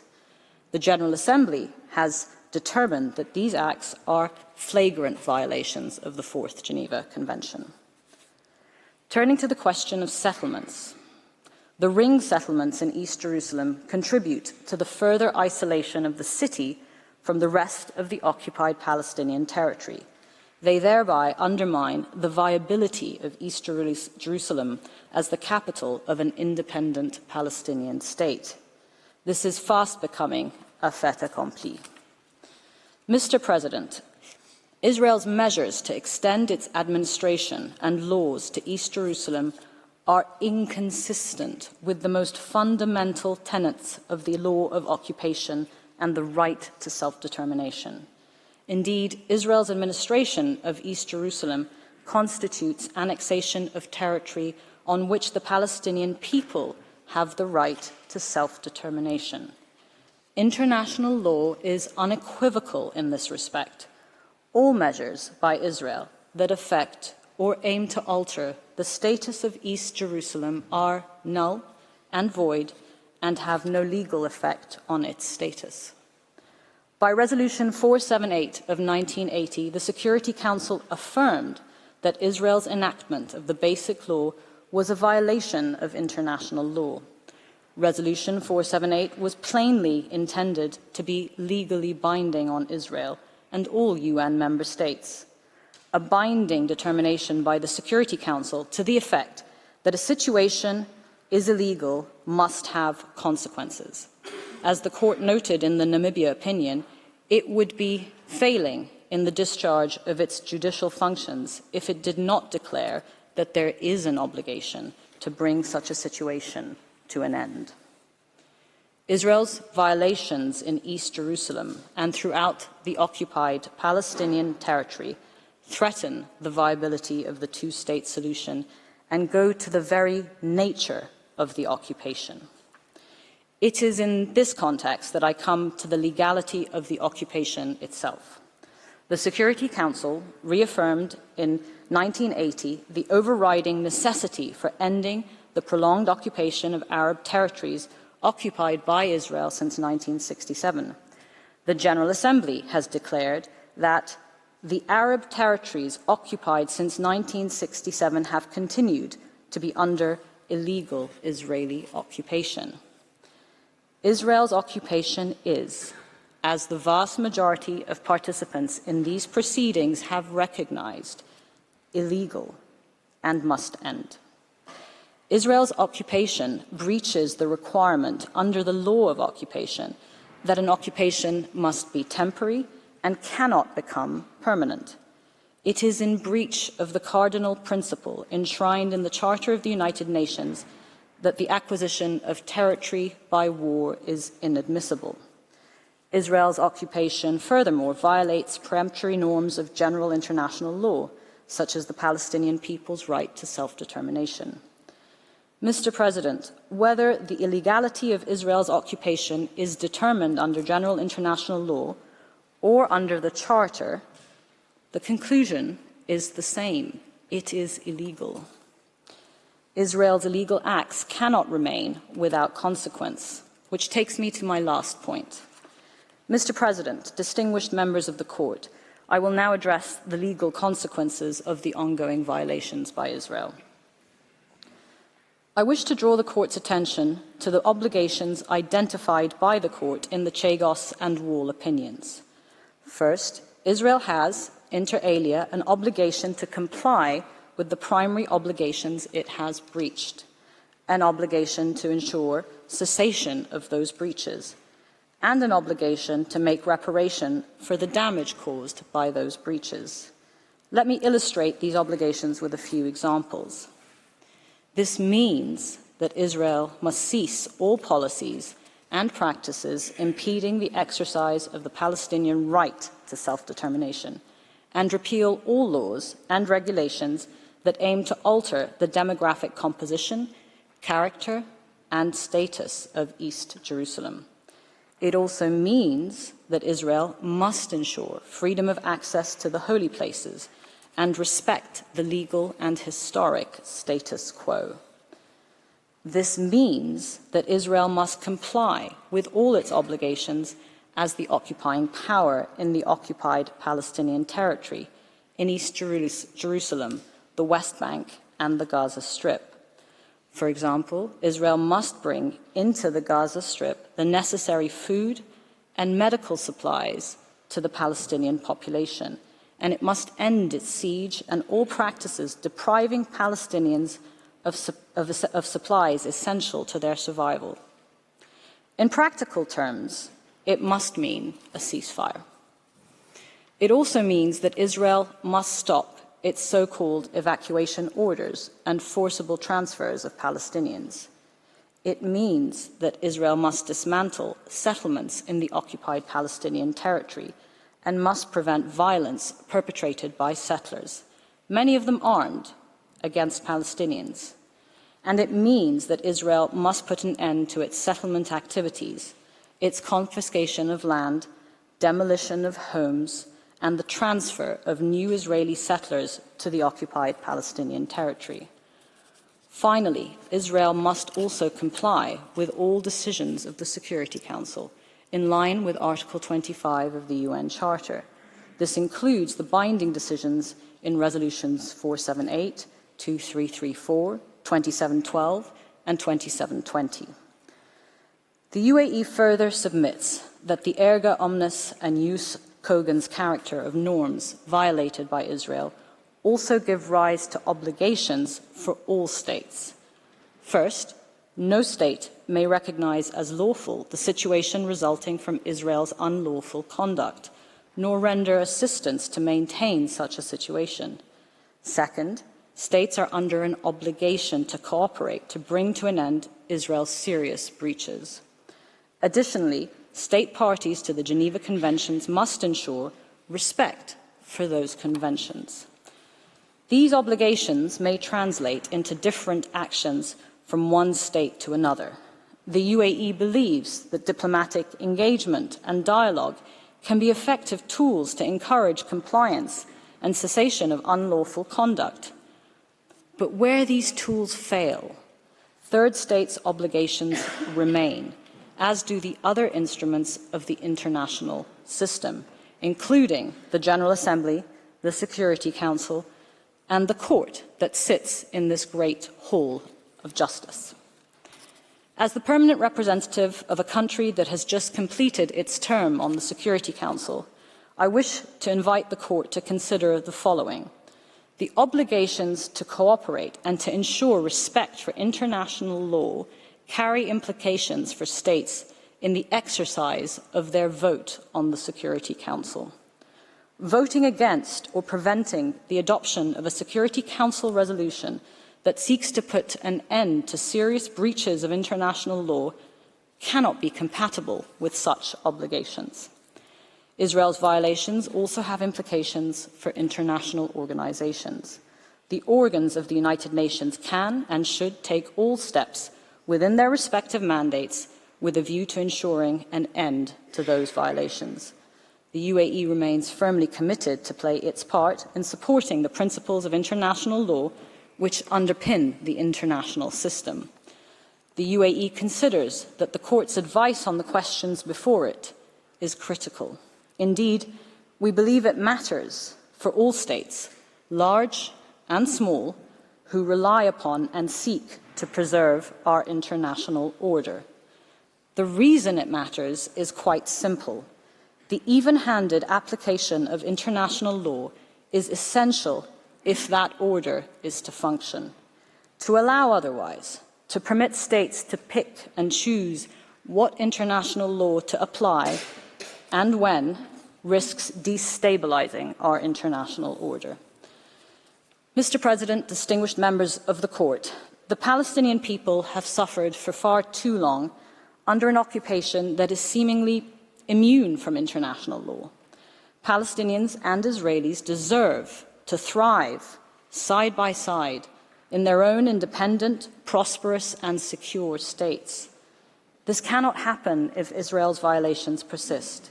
Peace will remain elusive while the Palestinian people's inalienable right to self-determination continues to be denied. The UAE has every confidence that the Court's opinion will contribute significantly towards achieving a peaceful resolution of this conflict in accordance with international law. Thank you. I thank the delegation of the United Arab Emirates for its presentation. I invite the next participating delegation, the United States of America, to address the court. I call upon Mr. Richard Vizek to take the floor.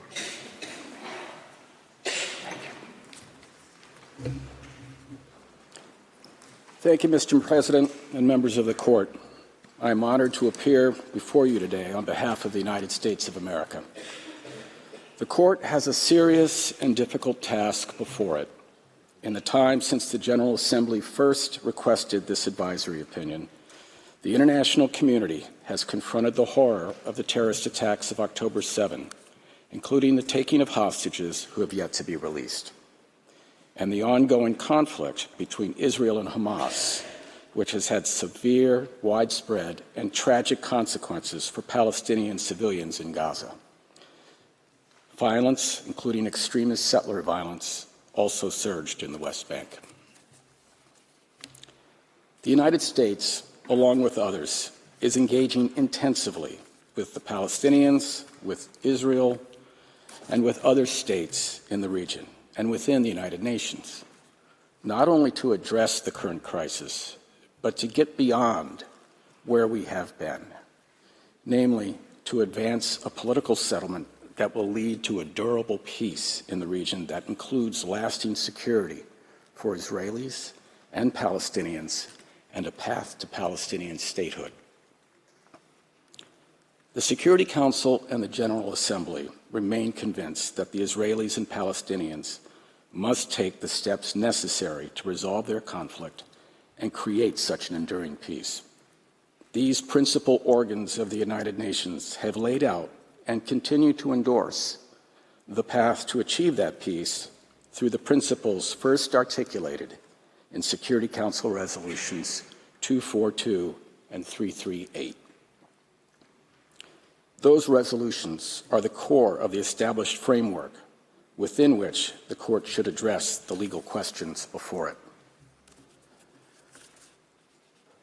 This Court's advisory opinion will have consequences for the parties to the conflict and for the ongoing efforts of all of those working to achieve a durable peace. It will do so for the Security Council, which bears primary responsibility for maintenance of international peace and security. It will do so for the General Assembly, which requested the Court's advice.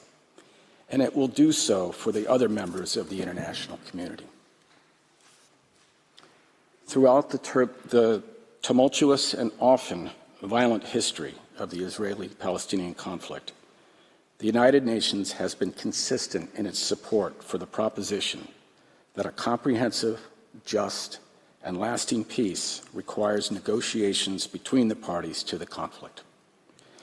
As the Court can see in the submissions before it, there is broad international support for achieving a negotiated solution to the conflict that will give rise to a Palestinian state, a solution in which two peoples live side by side with equal measures of freedom, security, opportunity, and dignity, and which results in broader regional integration and stability with respect for the right of all states to live in peace within secure and recognized borders.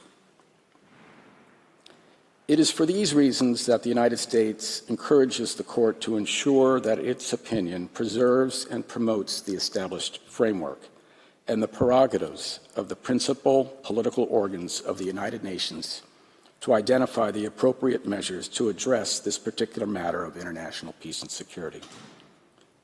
Mr. President, members of the Court, it will not be possible in this statement to address every assertion or underlying assumption, including those with which the United States disagrees. Instead, my statement today will proceed in two parts. First, I will discuss the established framework set forth and endorsed by the Security Council and the General Assembly, as well as the widespread recognition that the parties must return to that framework as the pathway to durable peace. I will then address guiding considerations for the important role the Court should play in preserving and promoting that framework.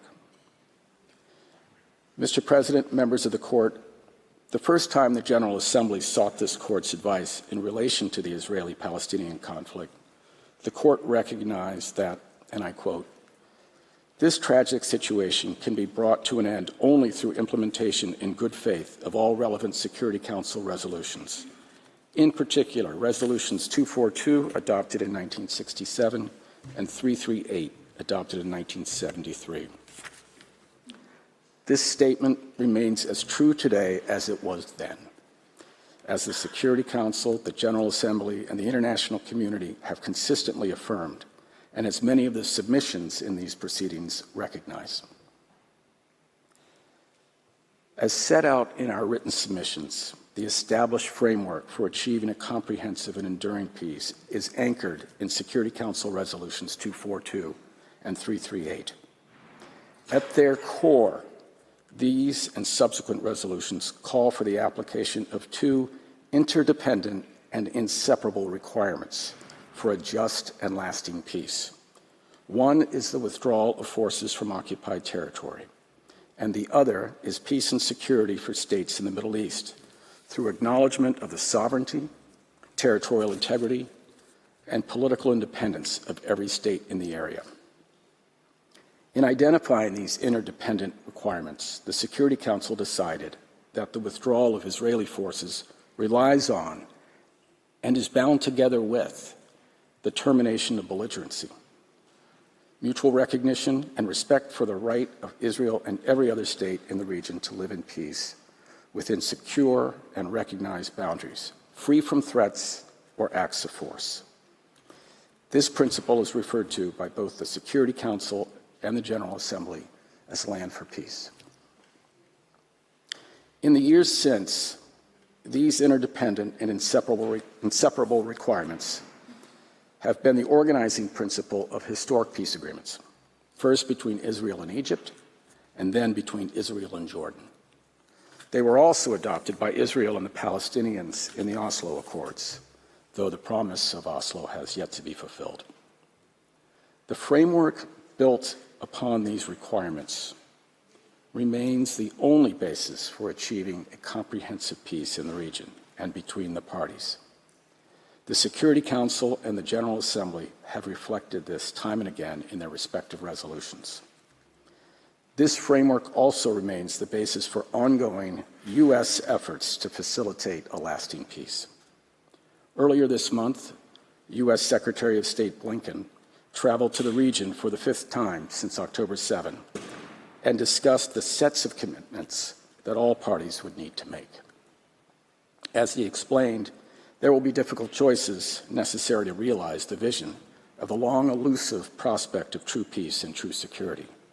He also reinforced that the diplomatic path to a just and lasting peace and to true security for all in the region continues to be a path to an Israel that is fully integrated into the region with normal relations with the countries of the region and with firm guarantees for its security. He underscored that this must include a concrete path to a Palestinian state living side by side in peace and security with Israel. The United States is not alone in this effort to achieve and sustain the goal of the established framework that the Security Council and the General Assembly have created and continue to endorse. Countries and organizations around the world, some of which are participating in these proceedings, continue to reiterate the imperative of reviving the peace process and urgently achieving a two-state solution. Our written comments collect a number of statements made to that effect. Mr. President, members of the Court, I turn now to the second part of my statement and the important role the Court can play in preserving and promoting this established framework. The Court has appropriately recognized that its role in rendering an advisory opinion is to assist the requesting UN organ while taking care to avoid a result that could undermine the determinations of the Security Council and its primary responsibility for the maintenance of international peace and security. This feature of the Court's advisory function has several important implications for the Court's work in this proceeding. I will discuss 3 of them. First and fundamentally, the Court should not take up the suggestion of some to interpret the questions in this proceeding as encompassing the entire question of Palestine. The request seeks advice only with respect to the legal consequences of the conduct of one of the parties to the underlying conflict. This one-sidedness, which contrasts with the reciprocity inherent in the established framework, necessarily must inform the Court's approach to this advisory proceeding. Second, contrary to the assertions of some participants, in calling for the Court to take this measured approach to the question referred, the United States is by no means suggesting there is no role for the Court, nor is it the position of the United States that the Court must refrain from considering violations of international law or the legal consequences thereof. Participants who have said as much have misunderstood us. Our argument is grounded in respect for the UN Charter and the roles and responsibilities assigned to the UN's principal organs. The Court's advisory function was designed to assist the UN's principal political organs in the proper performance of their respective functions. In exercising its advisory role, the Court must necessarily consider the extent to which the Security Council and General Assembly have taken action to address the matter of international peace and security, particularly where, as here, they have directly and repeatedly endorsed a specific framework for achieving peace.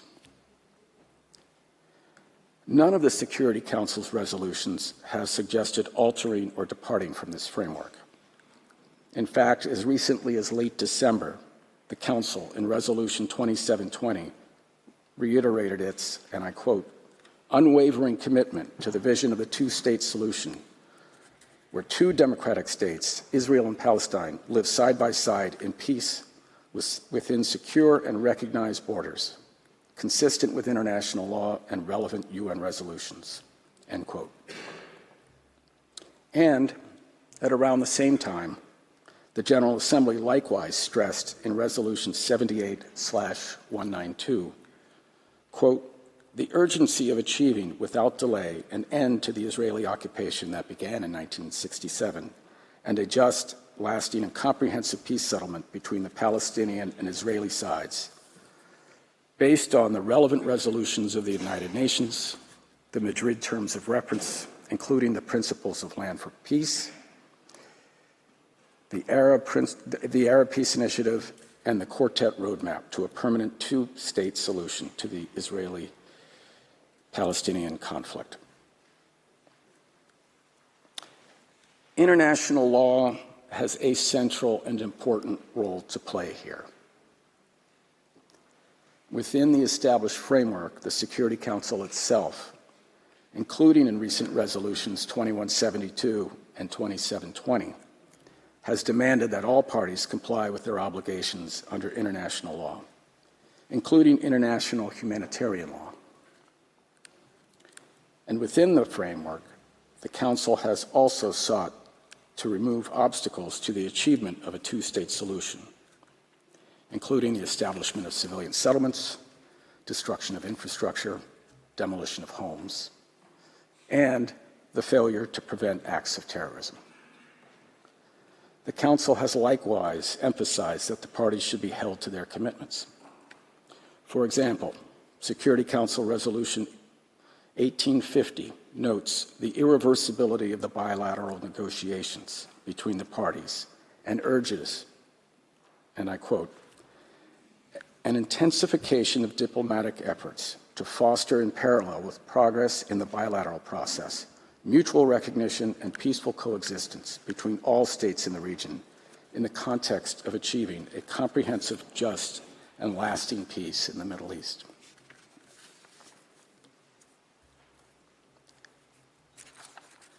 In any consideration by the Court of these or other issues, the challenge for the Court is how to provide its advice in a way that promotes the framework rather than disrupting its balance, potentially making the possibility of negotiations even more difficult.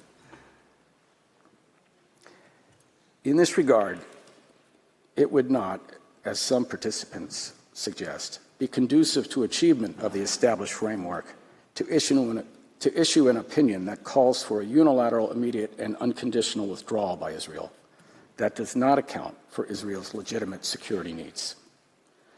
Whatever the Court's opinion on the legal consequences of particular violations of international law, such an outcome would be contrary to the established framework, which the Security Council and General Assembly have structured around the two interdependent and inseparable elements, not only withdrawal, but also the conditions necessary for peace and security for all states in the region.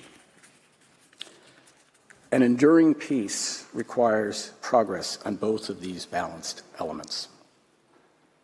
In addition, as noted in the U.S. written comments, the establishment of this framework by the Security Council and General Assembly is a salient feature of these proceedings, distinguishing it from other proceedings. Mr. President, members of the Court, as Secretary General Guterres remarked just a few weeks ago in connection with ending Israel's occupation, quote, a lasting end to the Israeli-Palestinian conflict can only come through a two-state solution. Israelis must see their legitimate needs for security materialized, and Palestinians must see their legitimate aspirations for a fully independent, viable, and sovereign state realized, in line with United Nations resolutions, international law, and previous agreements. Under the established framework, any movement towards Israel's withdrawal from the West Bank and Gaza requires consideration of Israel's very real security needs. We were all reminded of those security needs on October 7, and they persist. Regrettably, those needs have been ignored by many of the participants in asserting how the Court should consider the questions before it. In sum, it is important that the Court keep in mind the balance that the Security Council and General Assembly have determined is necessary to provide the best chance for durable peace.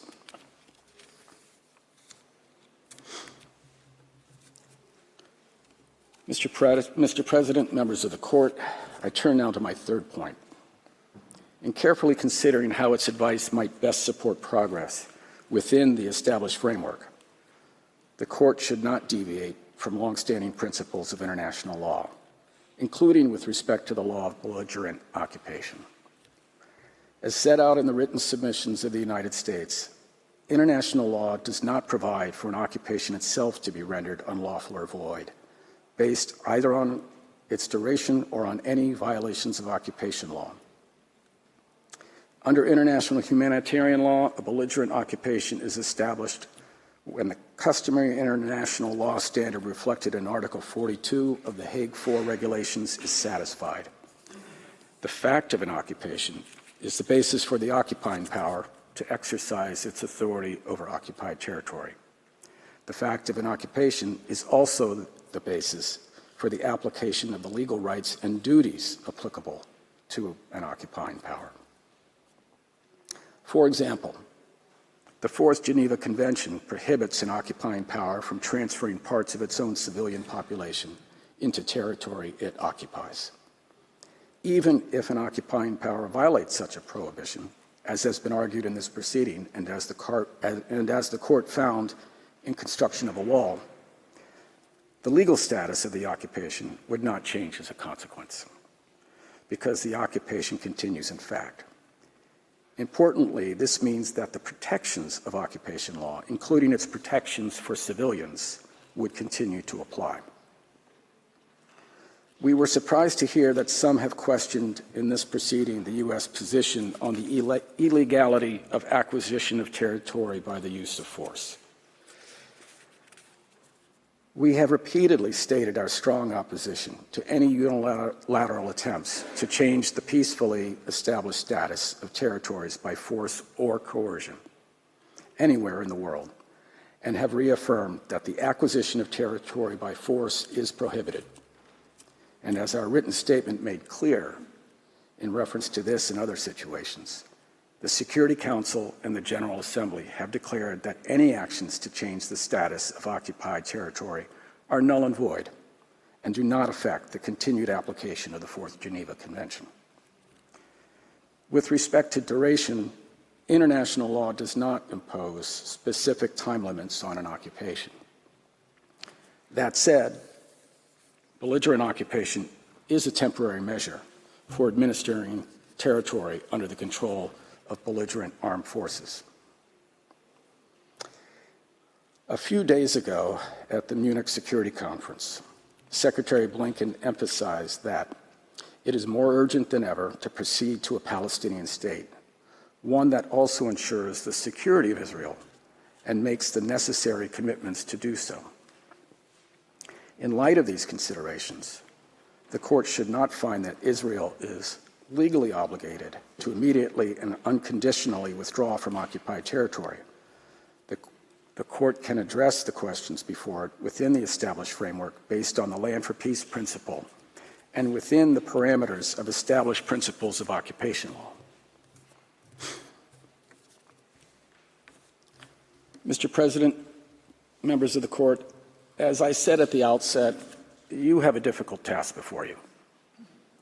Others have asked you to broadly construe the questions and the law. They have asked you to try to resolve the whole of the dispute between the parties through an advisory opinion addressed to questions focusing on the acts of only one party. The United States disagrees with that this approach would be consistent with the Court's role within the United Nations or the established UN framework for achieving peace through negotiations. Hamas's attacks, hostage-taking, and other atrocities, the ongoing hostilities and the suffering of Palestinians in Gaza, and the violence in the West Bank reinforce the United States' resolve to urgently achieve a final peace that includes the full realization of Palestinian self-determination. The current crisis illustrates the vital need to achieve this peace this final peace with a Palestinian state living safely and securely alongside a secure Israel, fully integrated into the region. As Secretary Blinken said, quote, "We're not going to have durable security for Israel unless and until Palestinian political aspirations are met," end quote. The lack of meaningful progress on a negotiated end to the conflict and establishment of peace between the parties and for the region cannot and must not persist. The Security Council and General Assembly continue to make clear their support for the two-state solution and the established framework to fulfill it. This conflict cannot be resolved through violence or unilateral actions. Negotiations are the path to lasting peace. For these reasons, we respectfully encourage the Court to carefully calibrate its advice in this proceeding to support and promote final realization of peace and stability within the established UN framework set out in Security Council Resolutions 242 and 338. Mr. President, members of the Court, this concludes the oral statement of the United States. I thank you for your kind attention. I thank the delegation of the United States of America for its presentation, which brings to a close this morning's hearing. The Court will meet again this afternoon at 3 p.m. to hear the Russian Federation, France, the Gambia, Guyana, and Hungary. The sitting is adjourned.